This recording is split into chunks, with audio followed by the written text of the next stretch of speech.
Shalom Bapak Ibu Saudara sekalian. Sukacita Tuhan masih ada di tempat ini, amin. Itu tadi ketika kita semua memuji menyembah Tuhan, saya bisa rasakan hadirat Tuhan ada di tempat ini Bapak Ibu. Kita begitu menyembah Dia, tidak hanya membaca lirik, tetapi kita benar-benar menyembah Dia, Allah kita yang hidup, menyembah Dia dengan roh dan kebenaran. Tidak hanya lip sync gitu ya Bapak Ibu ya. Baik Bapak Ibu, saya mengucap syukur ada di tempat ini. Sebuah privilege juga bagi saya untuk bisa men-sharingkan firman Tuhan di tempat ini Bapak Ibu. Saya percaya biarlah pesan yang akan saya sampaikan ini bukan dari hati saya, tapi ini adalah pesan Tuhan untuk kita semua. Amin Bapak Ibu ya. Baik, sebelum kita mulai, mari kita berdoa bersama terlebih dahulu. Tuhan, terima kasih Bapa, mengucap syukur atas hari ini Tuhan, kasih-Mu yang selalu baru bagi setiap kami ya Tuhan. Kasih-Mu yang terus mengalir dan memenuhi kehidupan kami ya Bapa. Engkau yang terus memampukan kami, Engkau yang terus melindungi kami, Engkau yang terus ada bersama kami Tuhan. Engkau Allah kami yang setia ya Bapa. Terima kasih Tuhan. Sebentar kami mau mendengarkan firman-Mu Bapa. Biarlah firman-Mu ini Tuhan tidak hanya menjadi firman sebagai pengetahuan saja Tuhan, tapi kami dapat menghidupi firman ini.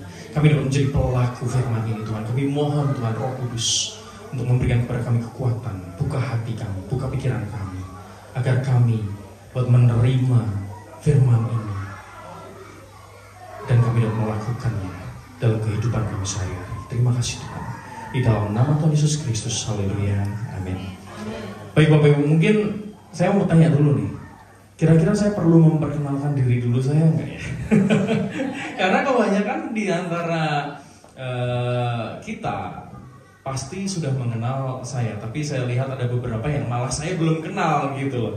Jadi mungkin setelah ini juga saya mau kenalan, tapi izinkan saya untuk memperkenalkan diri saya Bapak Ibu sebentar. Nama saya Rido, dan istri saya Nia, anak saya Yohana ada duduk di situ. Dan kami biasa di gereja Albert Park Bapak Ibu. Dan hari ini saya diberi kesempatan oleh Pak Ivan untuk memberitakan, sharingkan firman Tuhan, kebaikan Tuhan di tempat ini untuk kita semua. Baik Bapak Ibu, mungkin itu saja perkenalannya. Nanti kalau kelamaan nanti bukan men-sharingkan firman Tuhan, tapi malah jadi kenal saya semuanya gitu ya Bapak Ibu ya. Baik, hari ini saya akan membawakan firman Tuhan dari 1 Raja-Raja 6 ayat yang ke-7 yang saya beri judul dibentuk untuk menjadi sempurna untuk kemuliaan Tuhan. Baik Bapak Ibu, karena hanya 1 ayat, saya mohon Bapak Ibu untuk bangkit berdiri. Kita baca firman Tuhan ini sama-sama Bapak Ibu. Kita baca sama-sama dalam hitungan yang ketiga ya Bapak Ibu ya. 1, 2, 3. Pada waktu rumah itu didirikan, dipakailah batu-batu yang telah disiapkan di penggalian, sehingga tidak kedengaran palu atau kapak atau sesuatu perkakas besi pun selama pembangunan rumah itu. Siapa yang percaya katakan amin Bapak Ibu. Amin. Silakan duduk kembali Bapak Ibu.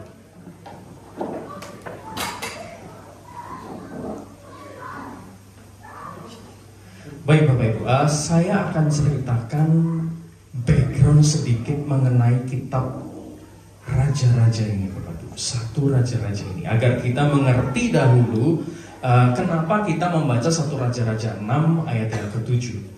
Kalau kita baca 1 Raja-Raja 6 ayat 1 Raja-Raja 1 terlebih dahulu, itu mengisahkan di mana kita semua pasti sudah tahu Raja Daud Bapak Ibu. Betul ya, Raja Daud itu raja yang begitu terkenal, bagaimana dia mengalahkan Goliat, bagaimana dia melawan singa di masa mudanya, di usia mudanya. Dia sungguh diberkati Tuhan dan Tuhan bersama Daud Bapak Ibu. Daud adalah raja yang tidak hanya kuat, tetapi dia juga raja yang sangat taat kepada Tuhan. Dia berjalan dalam hidupnya, dia berjalan bersama Tuhan. Dia tidak pernah meninggalkan Tuhan. Dia selalu percaya dan mengandalkan Tuhan dalam masa sulitnya pun. Kalau kita baca Mazmur, bagaimana di situ kitabnya Daud menulis bagaimana banyak sekali yang dialaminya, masa sulitnya. Tetapi kita bisa melihat Daud yang memiliki hati terus mengandalkan Tuhan dalam kehidupannya. Nah, singkat cerita Bapak Ibu, Daud ini punya anak, namanya Salomo. Di masa tuanya Daud memanggil Salomo untuk diberkati dan diangkat menjadi raja selanjutnya yang menggantikan Raja Daud.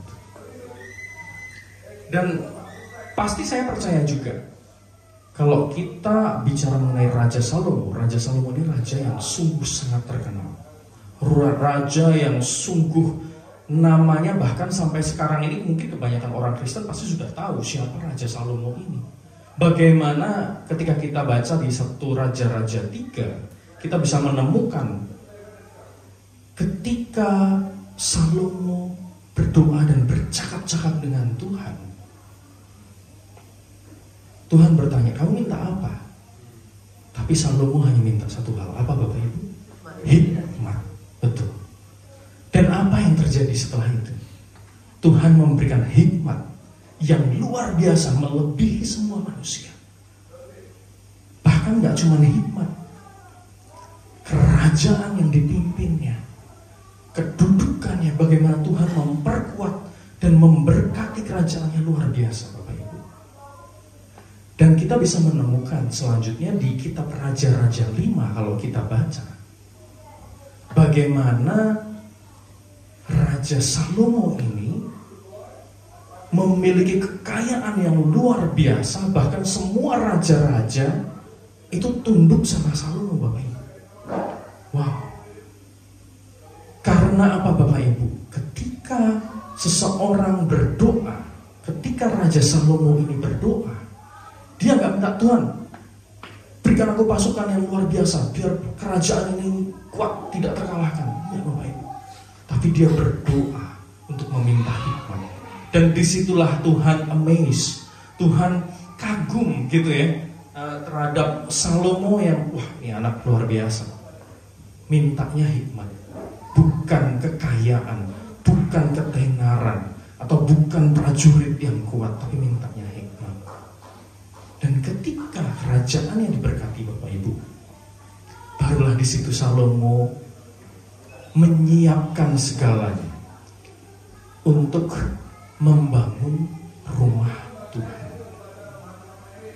Dan kita bisa lihat Bapak Ibu di 1 Raja-Raja 6 ini, ayat yang ke-7 yang tadi kita baca. Pada waktu rumah itu didirikan, dipakailah batu-batu yang telah disiapkan di penggalian. Wow. Saya renungkan Bapak Ibu, selain Raja Salomo ini orang yang sangat kaya dan diberkati Tuhan dan berkuasa saat itu, saya merenungkan satu hal. Kebanyakan kita, ketika kita diberkati Tuhan luar biasa, apa yang terjadi Bapak Ibu? Kita meninggalkan Tuhan. Kadang kita lari, lupa sama Tuhan, karena kita sibuk dengan berkat kita yang ada, yang kita nikmati saat ini Bapak Ibu. Tapi ini beda sama Salomo. Salomo di sini ketika semakin berkati Tuhan, malah Salomo ingin membangun rumah Tuhan. Bahkan gak cuma membangun Bapak Ibu. Ketika ia membangun rumah Tuhan, dia sudah menyusun denahnya terlebih dahulu. Dia menyiapkan semuanya. Jadi gak cuma sekedar bangunan yang hanya tampak luar megah, secara arsitek hebat. Tetapi kita bisa lihat di sini, pada waktu itu rumah itu didirikan, dipakailah batu-batu yang telah disiapkan di penggalian, sehingga tidak kedengaran palu atau kapak atau sesuatu perkakas besi pun selama pembangunan rumah itu. Artinya apa Bapak Ibu? Salomo mengerti benar makna atau esensi dari rumah Tuhan. Rumah Tuhan tidak hanya bicara mengenai gedung yang megah yang besar, tetapi ketika kita bicara mengenai rumah Tuhan, ada kekudusan di situ, ada kedamaian di situ, Tidak ada keributan di situ. Dalam prosesnya pun, bagaimana Raja Salomo ini, Bapak Ibu, dia memperhatikan agar ketika membangun rumah Tuhan tidak ada keberisikan, sehingga lokasi dalam pembangunan rumah itu dengan lokasi penyiapan barangnya itu dipisahkan. Batunya yang mereka ambil itu gak langsung di tempat lokasi pembangunan rumah Tuhan, tetapi di penggalian, Bapak Ibu. Dipisahkan dulu. Dari sini Bapak Ibu, saya akan membagi menjadi 3 bagian, 3 poin untuk kita mudah mengingat dan kita mengerti pesan Tuhan ini dengan lebih simple gitu ya Bapak Ibu. Pertama, diproses di tempat lain dan disiapkan. Ini yang terjadi pada saat itu Bapak Ibu. Diproses di tempat lain dan disiapkan. Kita sudah tahu Bapak Ibu, beberapa minggu ini Gereja Ensemble pasti dan terus sedang membahas tentang batu hidup. Betul ya Bapak Ibu ya? Kalau kita datang ke Albert Park atau kita lihat di congregation seperti itu, pasti kita tahu fokus kita saat ini adalah tentang batu hidup. Dan batu hidup itu siapa Bapak Ibu? Batu hidup itu adalah kita, betul ya? Coba kita buka dulu 1 Petrus 2 ayat 1 sampai dengan 5 untuk mengingatkan kita kembali siapa batu hidup itu. Karena itu, buanglah segala kejahatan, segala tipu muslihat, dan segala macam kemunafikan, kedengkian dan fitnah. Dan jadilah sama seperti bayi yang baru lahir, yang selalu ingin akan air susu yang murni dan yang rohani, supaya olehnya kamu bertumbuh dan beroleh keselamatan. Jika kamu benar-benar telah mengecap kebaikan Tuhan, dan datanglah kepadanya batu yang hidup itu, yang memang dibuang oleh manusia, tetapi yang dipilih dan dihormat di hadirat Allah. Dan yang kelima, dan biarlah kamu juga dipergunakan sebagai batu hidup.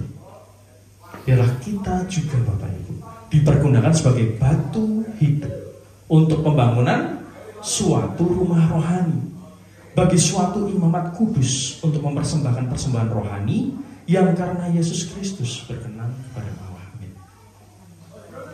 Di sini jelas Bapak Ibu, batu yang hidup yang sebenarnya adalah Kristus, Yesus. Tetapi karena kita percaya kepada Yesus dan kita telah diselamatkan, kita mengecap kebaikan Tuhan, kita mengerti, kita merasakan bagaimana berkat Tuhan dalam kehidupan kita, maka kita harus menjadi batu hidup itu juga Bapak Ibu.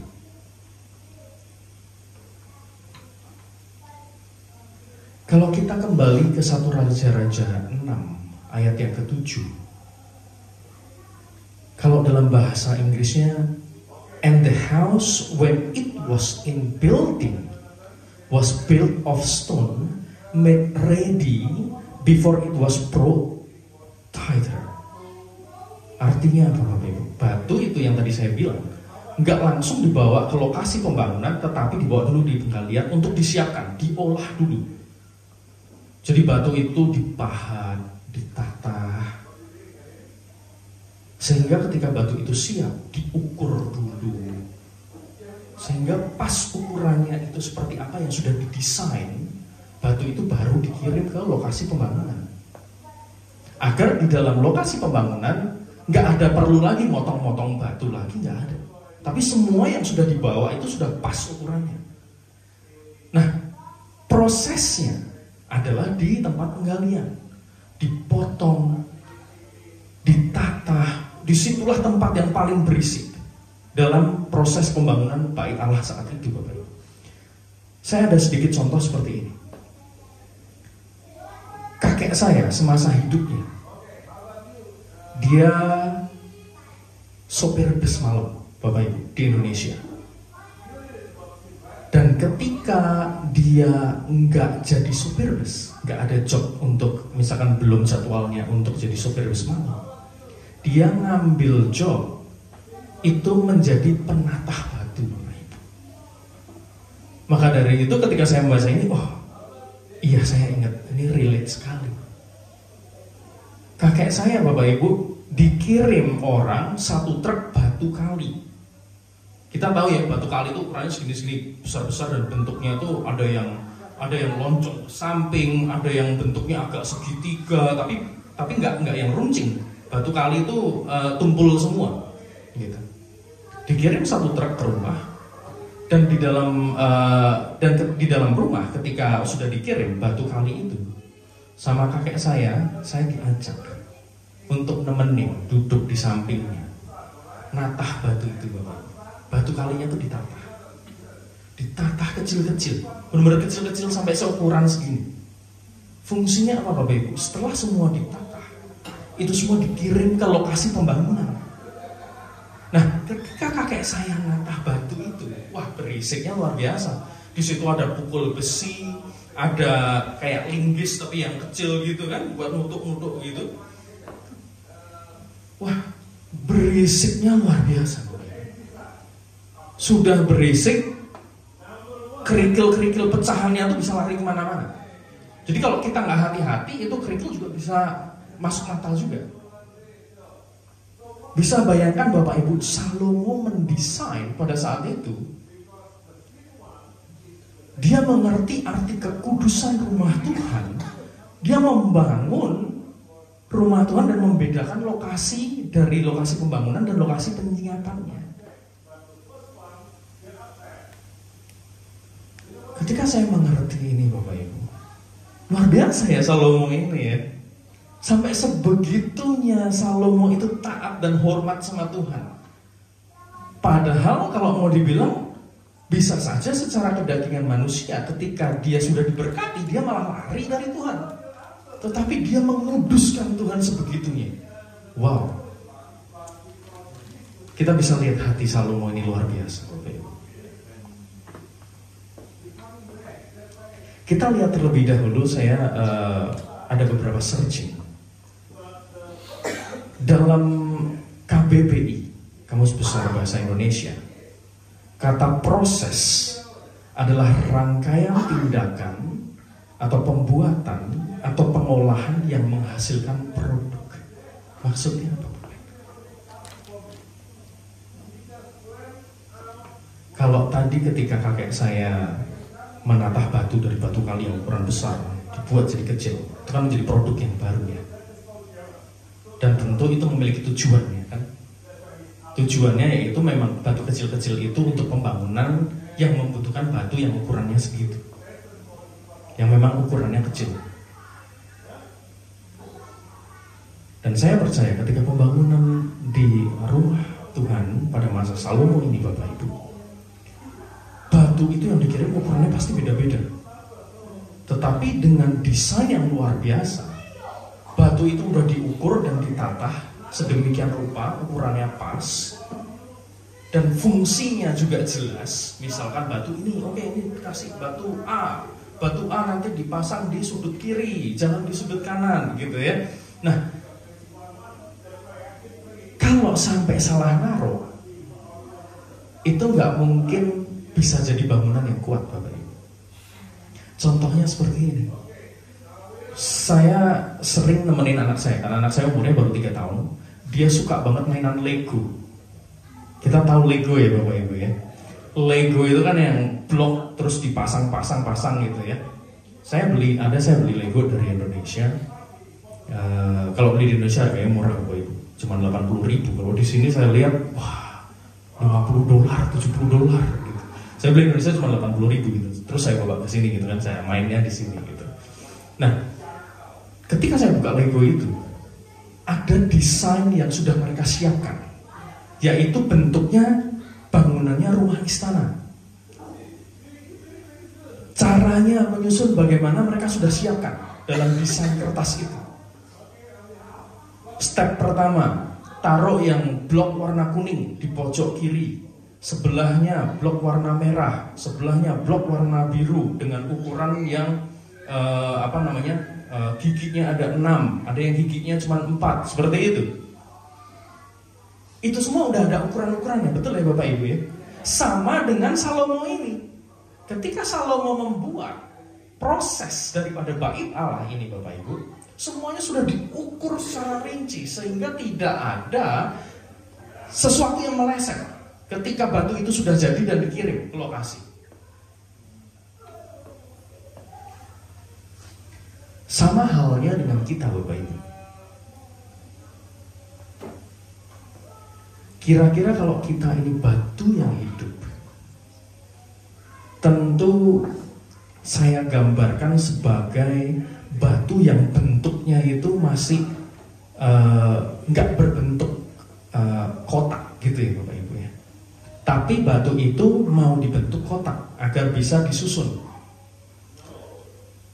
Caranya apa Bapak Ibu? Pasti ditatah dibentuk kotak, betul ya? Satu hal yang saya renungkan dan saya mau bagikan di tempat ini Bapak Ibu. Kalau kita adalah batu yang hidup, ada proses yang disiapkan, yang kita alami saat ini dalam kehidupan kita. Yaitu apa Bapak Ibu? Kedagingan kita. Itu yang dikikis, yang diproses sama Tuhan. Ego kita dikikis, diproses sama Tuhan. Sifat-sifat karakter lama kita diproses, dikikis sama Tuhan. Dan apakah itu cukup dalam satu hari instan langsung kita jadi manusia batu yang hidup yang sempurna? Tentu tidak. Itu semua membutuhkan proses perjalanan bersama Tuhan. Itu yang saya mau bagikan Bapak Ibu. Poin yang pertama, bagaimana kita sebagai batu yang hidup, kalau kita bicara mengenai proses, itu tidak instan. Tetapi tentunya apa Bapak Ibu? Kita terus harus berjalan bersama Tuhan. Berjalan terus, disitulah kita dibentuk Tuhan. Kedagingan kita dibuang. Sehingga apa Bapak Ibu? Di dalam rumah Tuhan tidak kedengaran suatu perkakas, tidak ada kebisingan.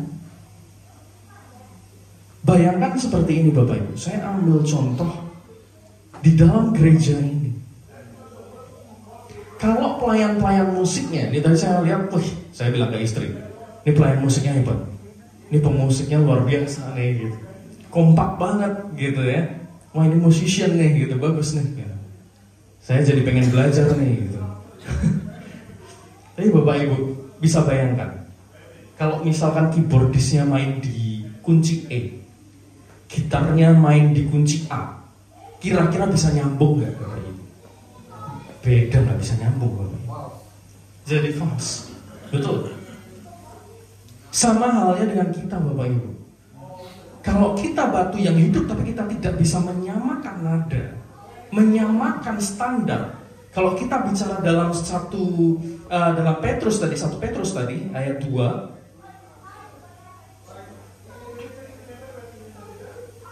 1 Petrus 2 ayat yang kelima. Kalau kita menggunakan standar Tuhan, biarlah kamu juga dipergunakan sebagai batu hidup untuk pembangunan suatu rumah rohani, bagi suatu imamat kudus, untuk mempersembahkan persembahan rohani yang karena Yesus Kristus berkenan kepada Allah. Kalau kita menggunakan Yesus Kristus sebagai standar kita Bapak Ibu, maka karakter kita pun harus sama dengan karakter Kristus. Amin ya Bapak Ibu. Dari situlah baru yang saya bilang, kalau seperti tim musik, baru bisa senada, gak fals. Baru disitulah gak ada yang namanya bentrokan Bapak Ibu, tapi bisa membangun satu dengan yang lain. Karena bentuknya batunya sudah kotak-kotak-kotak. Tapi andai kata batunya itu satu aja yang gak kotak, kira-kira bangunan itu kokoh gak? Pasti gak akan kokoh. Pasti akan batunya goyang-goyang, wobble. Dan akhirnya bangunan itu mudah untuk jatuh. Betul ya Bapak Ibu? Tapi ketika ego kita dihilangkan, kedagingan kita dihapus, karakter kita dibentuk menjadi karakter Kristus, pola pikir kita diubahkan menjadi pola pikir Kristus, batu itu bisa bangun rumah Tuhan yang sangat kuat, Bapak Ibu. Dan kita menjadi batu hidup yang sangat kuat yang bisa membangun satu dengan yang lain, bukan menjatuhkan satu dengan yang lain. Wow, itu yang poin yang pertama yang saya mau bagikan, Bapak Ibu. Kita masuk ke poin yang kedua. Poin yang kedua adalah firman Tuhan yang membentuk dan menyempurnakan. Ketika kita bicara mengenai batu yang dikikis, kita batu hidup yang dikikis oleh Tuhan. Pertanyaan selanjutnya dalam pikiran kita pasti, dikikis oleh apa? Dikikis oleh siapa? Dan di poin ini Bapak Ibu, saya akan memberitahukan kita dikikis oleh firman Tuhan. Kita disempurnakan oleh firman Tuhan, Bapak Ibu. Firman Tuhanlah yang mengikis. Batu yang awalnya nggak rata bentuknya, dibentuk menjadi rata kotak agar bisa dibangun satu dengan yang lain. Kok bisa? Saya mau katakan Bapak Ibu, firman Tuhan itu bicara sama kita. Ketika kita membaca firman terus menerus, firman itu menempel dalam hati kita, Bapak Ibu. Kita baca Yakobus 1 ayat yang ke-21. Sebab itu, buanglah segala sesuatu yang kotor dan kejahatan yang begitu banyak itu, dan terimalah dengan lemah lembut, apa Bapak Ibu? Firman yang tertanam di dalam hatimu, yang berkuasa menyelamatkan jiwa. Kalau kita menerima firman itu dan menaruh di dalam hati kita, Bapak Ibu, firman itu bicara tiap hari pada kita.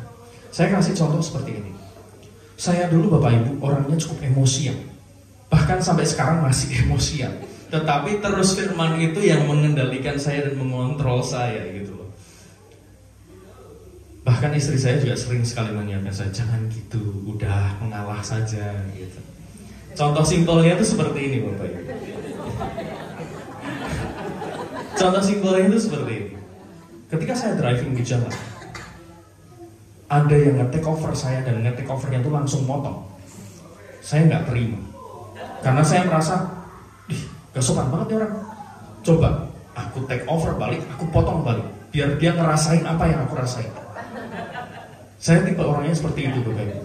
Kalau saya ini nggak sopanin orang, saya balas orang itu nggak sopan. Tapi ketika saya mau balas Bapak Ibu, ketika saya sudah merenungkan firman Tuhan itu, firman itu hidup Bapak Ibu. Firman itu menguatkan saya dan mengingatkan saya. Saya mau take over, saya mau balas, udah nih, udah masukin gigi, mau ngegas nih Bapak Ibu.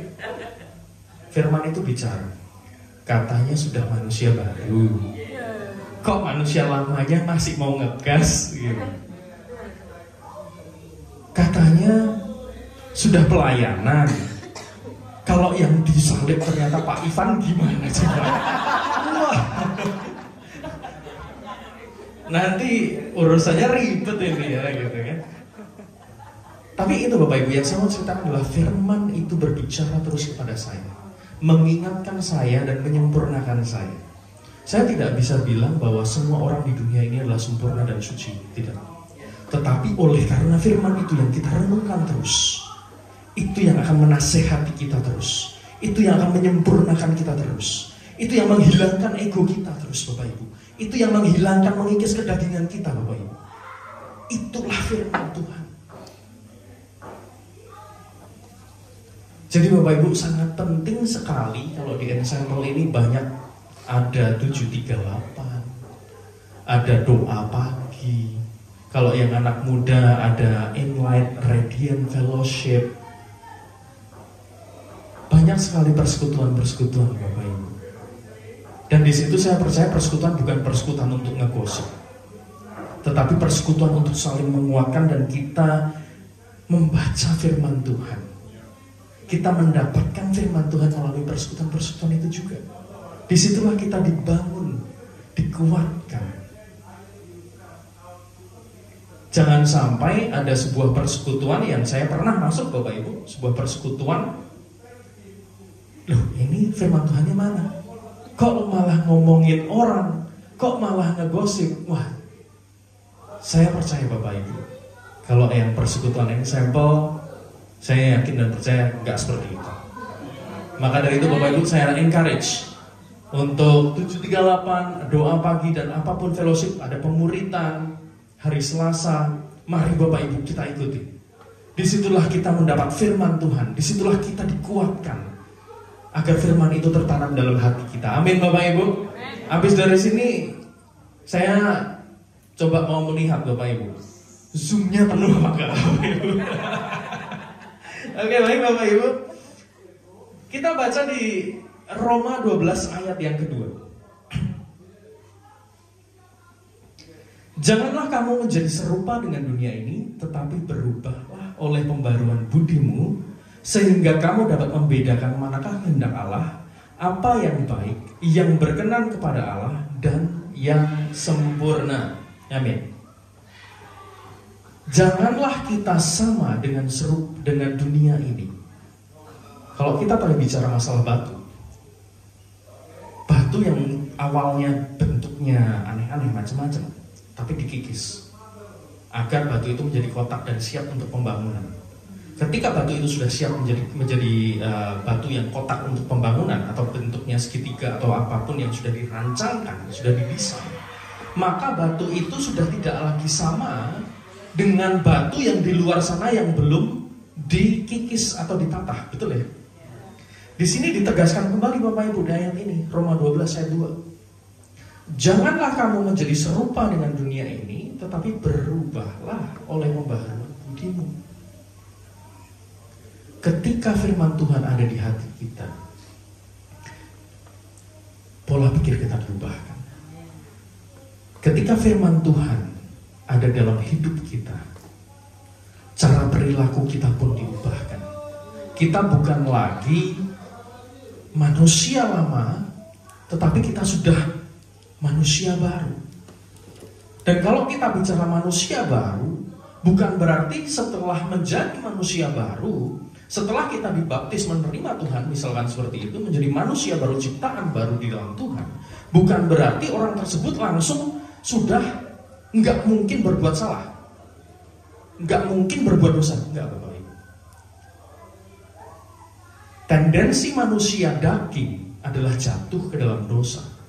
Tetapi ketika kita memutuskan untuk melangkah menerima Yesus, dibaptis sebagai juru selamat, menandakan kita sudah meninggalkan manusia yang lama.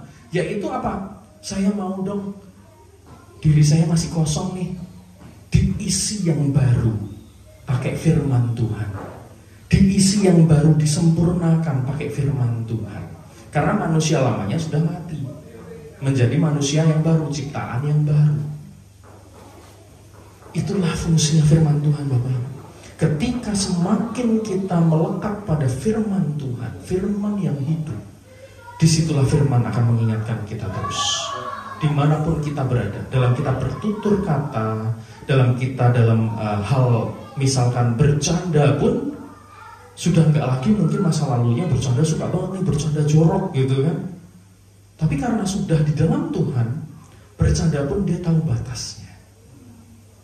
Dalam berbicara pun dia berbicara ada hikmat Tuhan. Tidak hanya apa yang ada di dalam hatiku, apa yang ada pikiranku, ya sudah aku ucapin aja. Enggak. Tetapi karena hatinya sudah diisi firman Tuhan, yang keluar firman Tuhan. Yang keluar adalah kata-kata membangun, bukan kata-kata yang menjatuhkan Bapak Ibu. Itulah firman Tuhan. Pentingnya kita melekat, diproses oleh firman Tuhan Bapak Ibu. Amin ya Bapak Ibu ya. Kita baca Amsal 4 ayat 23. Kita buka.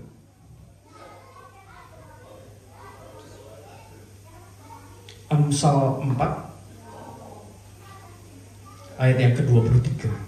Jagalah hatimu dengan segala kewaspadaan, karena dari situlah terpancar kehidupan.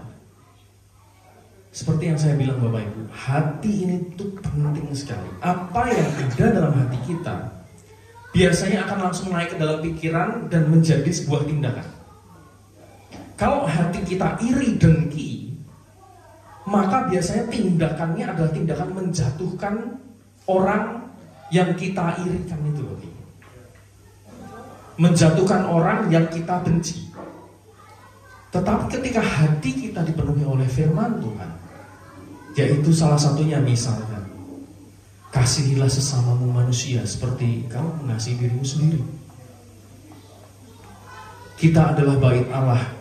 Bagaimana kita harus membangun satu dengan yang lain. Kita adalah tubuh Kristus yang menguatkan satu dengan yang lain. Itu firman Tuhan semua, Bapak Ibu. Nah, disitulah ketika hati kita ada firman Tuhan, yang keluar tindakannya tentunya apa, Bapak Ibu? Firman Tuhan. Membangun, encourage, bukan menjatuhkan. Semuanya timbul dari hati. Perlu sekali, penting sekali Bapak Ibu untuk kita menjaga hati kita dan memenuhi hati kita dengan firman Tuhan. Hanya firman Tuhan saya berkatakan, tidak ada yang lain. Saya sering bergaul dengan anak muda-mudi Bapak Ibu, dan kalau saya perhatikan, ini tidak ada muda-mudi di Ensemble, tapi ada beberapa yang pernah mau join terus gak jadi, gitu ya. Ketika ada pergaulan mereka yang salah dan mereka menggunakan kata-kata kotor, ketika mereka masuk ke dalam persekutuan kami anak muda-mudi, secara refleks ketika bercanda terlalu seru, yang mereka keluarkan dalam mulut adalah kata-kata kotor. Karena saya tahu pergaulan di luarnya adalah pergaulan yang sering menggunakan kata-kata kotor. Contohnya seperti itu Bapak Ibu. Tapi kalau kita pergaulannya adalah pergaulan di dalam Tuhan, pergaulan-pergaulan yang terus merenungkan firman Tuhan siang dan malam, saya percaya yang keluar dari mulut kita adalah firman Tuhan. Yang keluar dari mulut kita adalah encouragement, bukan discouragement. Yang keluar dari mulut kita adalah support, bukan untuk menjatuhkan orang. Baik Bapak Ibu, saya akan akhiri khotbah ini dengan poin yang ketiga. Poin terakhir, poin yang ketiga, yaitu batu hidup yang penuh dengan kedamaian untuk pembangunan rumah Tuhan. Kalau kita kembali di 1 Raja-Raja 6 ayat yang ke-7 yang tadi kita baca, dalam pembangunan itu tidak terdengar suara apapun. Tidak ada suara besi, tidak ada suara perkakas besi, tidak ada suara apapun yang membuat berisik dalam pembangunan.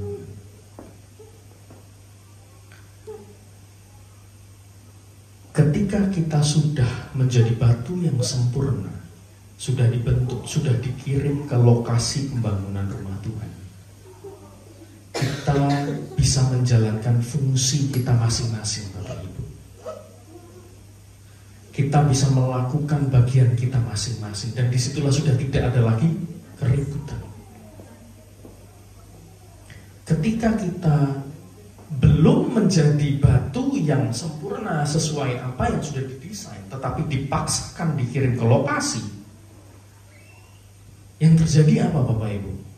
Wah, ini ukurannya nggak pas, akhirnya potong dikit gitu kan, tatah dikit, akhirnya apa? Berisik.